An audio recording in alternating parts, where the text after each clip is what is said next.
Thank you for coming here in such short notice. We want to share with our people, with the international community, important information in relation to the UN General Assembly session of the days October 28th and 29th of October for the consideration of the issue and resolution entitled "The Need to Put an End to the Economic, Commercial and Financial Blockade Imposed by the United States of America against Cuba." That's going to be the opportunity to approve once again in the most representative institution and democratic institution of the United Nations and the international community, a majority call, almost unanimous of the international community to put an end to the blockade on Cuba. This session takes place in an international context characterized by the strengthening of the economic aggression against Cuba that the General Assembly has rejected for decades, year after year, and the imposition by the hand of the U.S. government of an exterior policy very aggressive and intimidating against even its own partners and close allies. We have information of threats and intimidations that the U.S. government is exercising on several countries, especially countries of Latin America and Europe, with the objective of force them to modify their historic position that they have assumed and keep in support for the resolution against the blockade. The U.S. government combines this pressure policy of extreme pressure, an extraordinary deployment completely out of order, never seen before perhaps in relation to this topic, in all the latitudes, with a campaign, slander campaign of disinformation, not only to distort the image of Cuba, but also to generate pressure elements against third countries in regards precisely on their position in relation with the blockade against our homeland. We want to create an environment of disinformation and confusion to try to trigger the loss of hope, to try to create in the member states of the United Nations a sentiment of insecurity or fear. I will show evidence of this campaign that is happening with intensity right now and that comes from the last 2 weeks. You will remember the telegraph dispatch from Reuters agency that, based on documents from the State Department to which they had access in some way, exposed the strategy, the active strategy of the State Department to coerce several governments and modify their position through their votes or statements at the General Assembly. It came at the right moment, that revelation that included communications from the State Department to the other governments. I don't know if Reuters had access to the full text. I have it here in my hands. This is the full text of the communication with slander, disrespectful against the sovereignty of the states of the world, independent states with the governments, that includes pressures and threats if they were to keep their vote in favor of Cuba, and that has a structure, very curious structure. He has a fraudulent approach that on one side they try to prove, and it's one of the subtitles, the Cuban regime does not deserve your support. This is directed to governments that always have voted for decades, some with over 30 years, in favor of the elimination of the blockade, of the re-establishment of international law, the end of a crime of genocide in the framework of the corresponding convention, and that as an overwhelming majority of the member states of the United Nations that reflect also the thinking and position overwhelmingly in a majority of U.S. citizens that are the ones paying the emissaries, the U.S. diplomats that are involved in this management, that also reflect the majority opinion of Cubans that live in the United States, all of which at the same time are victims of this aggression policy and hostilities and blockade. A second approach is the language used, the language that dates from the Cold War, that reflects ignorance. It does not feel the need to argue its seriousness with the government. They believe that the brutal pressure and acts of threats are more than enough. I read the document and I realize that they don't really want to convince anyone. They only want to intimidate and pressure. It is not the blockade the cause of issues of problems of the Cuban economy.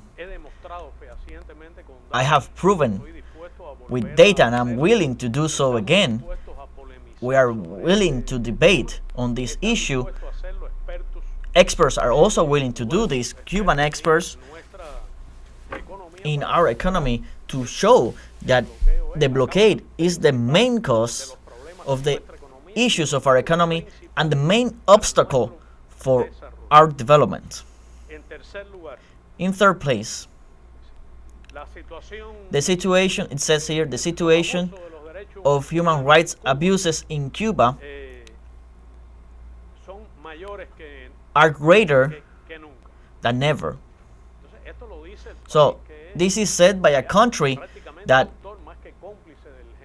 practically is the complicit, almost author of the genocide committed in Palestine against the people of Palestine, that have a pattern of violating human rights, especially against people that belong to different minorities, as we have seen in the large protests. The country that has its government currently in shutdown closed, among other things, on the issue of the protests for the budget cuts to social policies, to health, for example.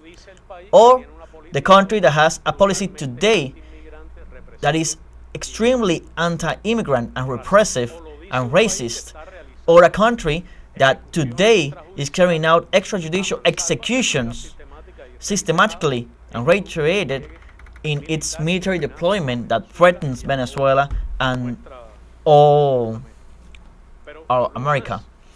But the most ridiculous aspect here of this document is the last chapter. It says Cuba is a threat to peace and security in the world. It seems a joke.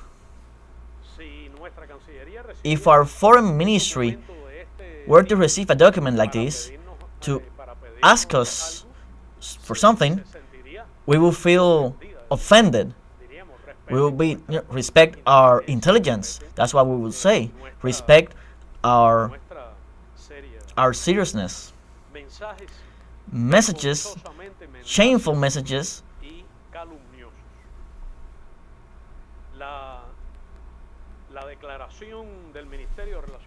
The statements of the Foreign Ministry of the last October 11th was clear and precise, and I reiterate here every one of its affirmation and words. To accuse Cuba, whose capital was the place where the proclamation of Latin America and Caribbean as a zone of peace was signed by the heads of states of all America, to accuse Cuba of being that is a country of peace, to accuse Cuba that is a country that is being attacked, that has suffered aggressions, even directly by the United States, it's extraordinarily double standard. What the U.S. State Department is doing, what its Secretary of State is doing, and any other undersecretary is nothing, is not diplomacy. It is a pressure with arguments in which no one believes and no one will ever believe, to try to alter the debate that will happen on October 28th during the whole morning and part of the morning of October 29th, to mislead the issue, accusing others, pressuring others, to mislead the issue from the main aspect, that is the abuse that the United States government, a great superpower, against a small, noble, working people, to avoid that the international community gathers and focus on the grave violations of human rights of the Cubans that the blockade makes. They trying to move away attention from the crime that is being committed and sparks today in our people suffering difficulties like the ones that you share with us every day. To try to avoid that our people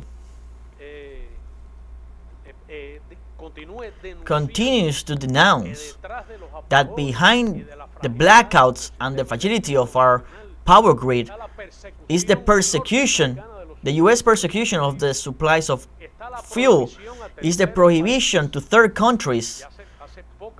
And a few weeks ago, as I said, our international corporation and a government of a country that has a favorable relation with Cuba denied to supply repair parts or technical assistance to repair one of our three major thermoelectric plants, or the persecution against shipping companies that bring the supplies of fuel, or they try to avoid that the international community pronounce themselves once more on the consequences and the human damage that are extraordinary that the strengthening of the blockade is provoking. And with that aim deliberately, which is to provoke suffering to the Cuban family before these smoke screens in which no one can believe.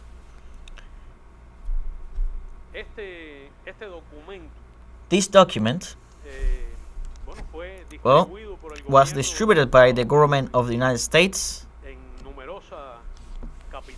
in different capitals. The feeling that it has is to mislead, to distort the reality, the truth. It's a pretext, but it's, above all, is to intimidate. But it was not enough with the document that they sent on October 8th. It seems that it was not enough. It did not bring the results they wanted. It seems that no one believed that. No one got scared. So on October 17th, they had to repeat again another round of the document. The one from the October 8th has brutal phrases.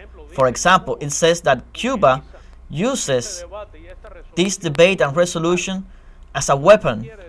What does that mean?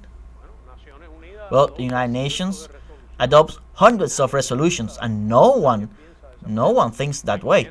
The US government does a lot of emphasis to manage with small success that their policies are backed by the resolutions of the UN General Assembly. It says that the United States government has evidence that the regime counts with the support of the international community. Well, what a discovery. But it doesn't spark the attention, that recognition. That it reminds me to Mr. Mallory when he said the government has the majority support of the Cubans. Well, here Yankees say we recognize that almost all of you support the end of the blockade. In the second round of October 17th, like almost a week later, 9 days later, I have here the other document. Is Reuters here? Who is? Do you have this?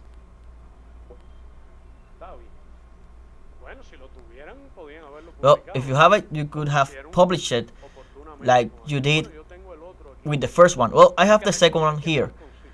We must recognize that it's more precise, but more frightening. They take the privilege, this document, to mention sovereign countries. For example, it is out of order that it mentions countries such from Latin America, or even, curiously, a country that is to the north of the US. So this disrespect to send a paper through all the world in this sense and gives ridiculous figures to try to argue and sustain their lies. It says, for example, and I'm gonna quote here, I'm translating from English, speaking clearly, there's no blockade against Cuba. That's what it says here. The paper is here. It is this one that I just showed. There is no blockade against Cuba. But then it says there is nothing that prevents Cuba to establish economic relations with third countries. And the Helms-Burton law, the third chapter, later the Torricelli law, the policies of intimidation, the complaints in U.S. courts against companies of any other country or person of any country, extending their jurisdiction of U.S. courts and their laws extraterritorially. So it is surely a shameful lie. And then they ask themselves, well, where is the blockade? It is written like that in the document. But it goes back to the same subject to try to prevent, to pressure the vote in relations with the blockade in Cuba, with the pretext that Cuba is a threat for the United States, for which is a foolishness, but it's a foolishness, very dangerous foolishness, because that's how aggressive actions begin that can have unmeasurable consequences, as we have seen in the past. Numerous countries of different regions, or how it is happening right now in the south of the Caribbean with that deployment, and that threatens the whole world. It says, and I quote here, I translate, it is in international field, Cuba undermines actively peace and security. It is something that cannot be taken seriously, and it has here, like in the first one, direct threats. We urge you to reject this resolution. It has not only been the officials paid by the tax contributors of the U.S., its Secretary of State, and others, but also the toxic platforms, different congressmen, anti-Cuban congressmen. It is as if the people that write these papers had not read the memorandum of Mallory. If it were the Secretary of State of Reincarnation of Mallory, it is as if this blockade had nothing to do the infrastructure for the power grid, for transport, the water supply, the production of food, the production of medicine in Cuba. But U.S. congressmen, some congressmen, very anti-Cuban, some from Florida, instead of working on issues that should focus their priority, instead of working for what they are being paid for very generously by the U.S. taxpayer, which is to try to open the U.S. government, which is currently closed. Thousands of U.S. government employees are not receiving their salaries, instead of trying to work to find solutions to issues that are of the main interest of the U.S. citizens, as we have seen in recent protests, which is access, the right to health.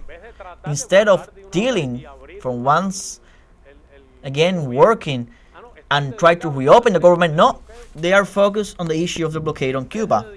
Instead of dedicating themselves to the issue of the fierce persecution against their own voters, migrants, or against the family members of their electors, the migrants, Cuban and Latin American, Caribbean migrants, and from other countries, that they help with their own policies to bring them there, instead of taking care of the Cubans that went there to live, lured by their promises of privileges and called to do so, using the migration flows as an element. Instead of doing that, these people that are being persecuted in schools and hospitals, in the marketplaces where they go and buy their groceries, they are being massively deported. No, they are paying more attention to the issue of the blockade on Cuba.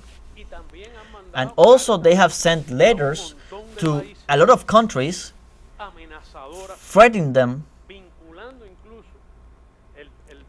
linking the vote of those countries in relation with this resolution with issues that have nothing to do with the matter, that has to do with the relations of those countries and Cuba, and between those countries and the United States, and the relation of the private companies and the U.S. economy, between their interests of foreign policy, between their interests of peace, security, and stability for the region, with relation to the United States, in regards to the UN actions and operations.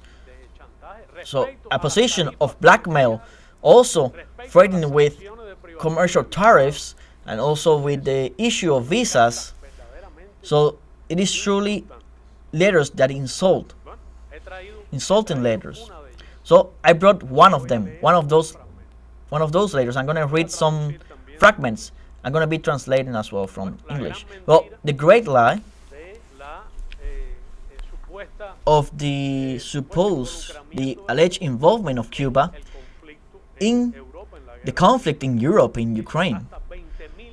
There are 20,000 Cuban citizens that have been recruited. Everyone knows this is a lie. It states here that those that in their speeches reiterate their positions are going to legitimize the Cuba propaganda, and will undermine, will harm the democratic allies of the United States in the hemisphere, in the Western Hemisphere, and will harm the United States itself.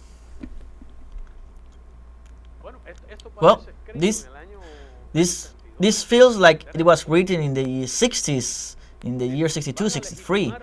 They are going to legitimize one of the closer military allies of Moscow, but they say that the vote undermines the moral authority of our region, the United States, and ends by saying, I will be clear.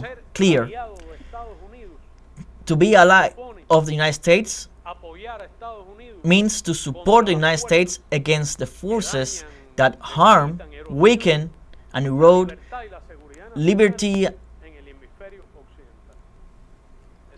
and security in the Western Hemisphere. So being an ally means that you have to support the United States. If you don't do this, you will become a facilitator at a regional scale of authoritarian aggression from Moscow and Caracas, or will become also of an accomplice for the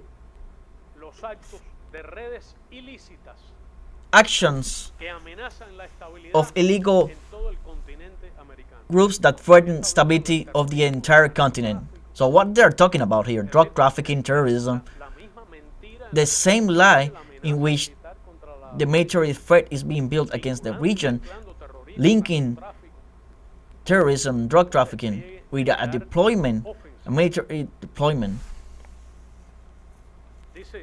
It says, a little bit onward says,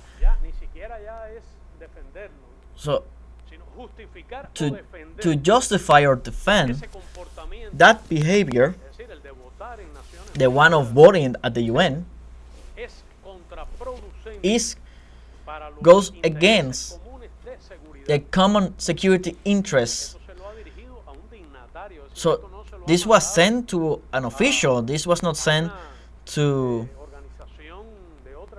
an organization of another nature.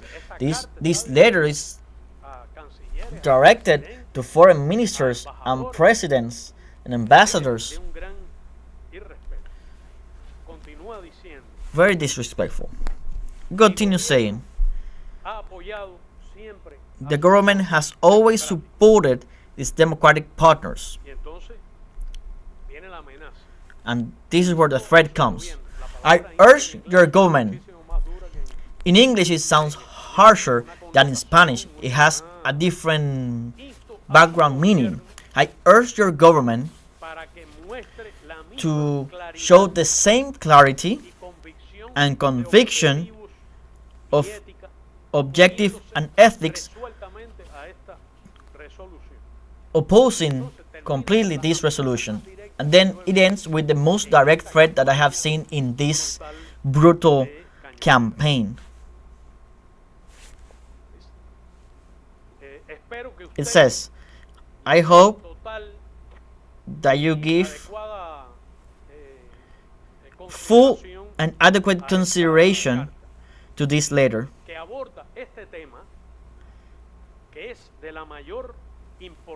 that goes on this issue that is of the utmost importance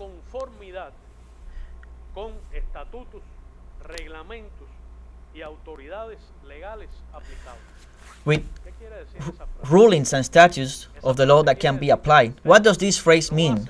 It means that if you don't do what I'm telling you, urging you to do in this letter, you will be object of sanctions. That's what it's saying here. That last phrase. Read the letter and take it seriously, because behind the letter comes the acts that are within the statutes and rulings that can be applied.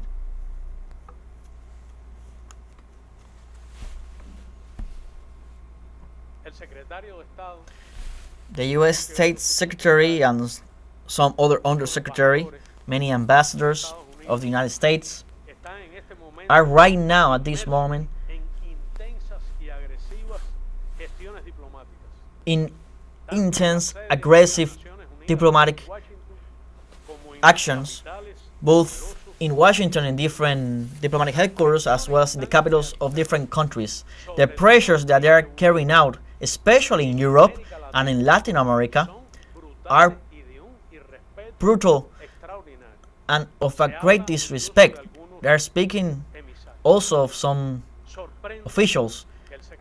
It amazes that the Secretary of State, instead of focusing on its own priorities, for example, in preventing the bombing of Israel after the ceasefire agreement on Gaza that are triggering civil damage, or the prohibition of the restriction of the entry of humanitarian aid to Gaza, instead of working on that, instead of putting more time on the issue of working to peace, which is to work for the Nobel, supposedly, of President Trump, instead of presenting other candidates as it did in the past, instead of working on the main issues of foreign policy of the United States, and in this crucial moment, no, they're paying more attention to this issue. We have considered that it is important that these facts are known by our people and are also known by the international community. I ask myself, why is this unusual anxiety of the State Department and government of the United States? Why this is happening if it's not on the conviction that the blockade provokes isolation and complete discredit to foreign policy, and that will once again receive the punishment of full isolation,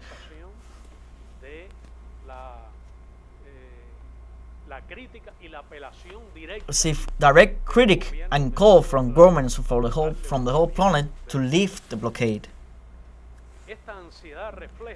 This anxiety reflects that the government of the United States understands that the international community believes and supports in this overwhelming majority the need to put an end to the blockade.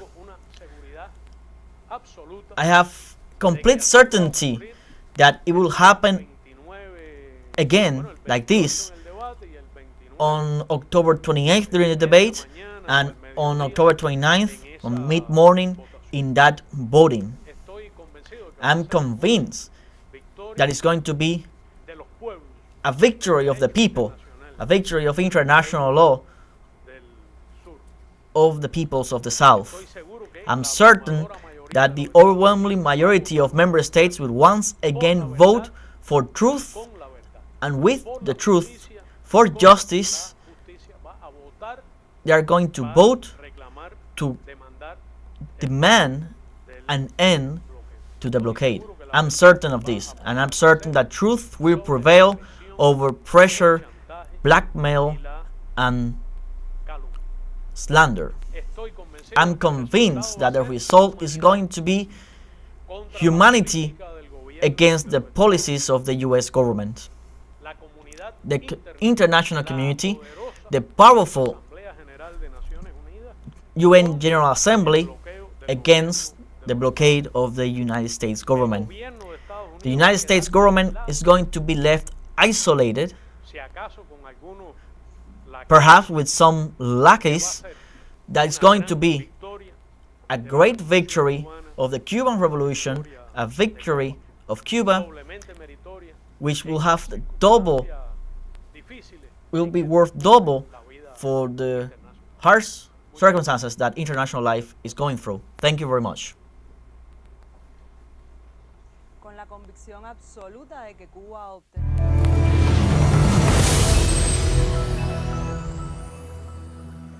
identificamos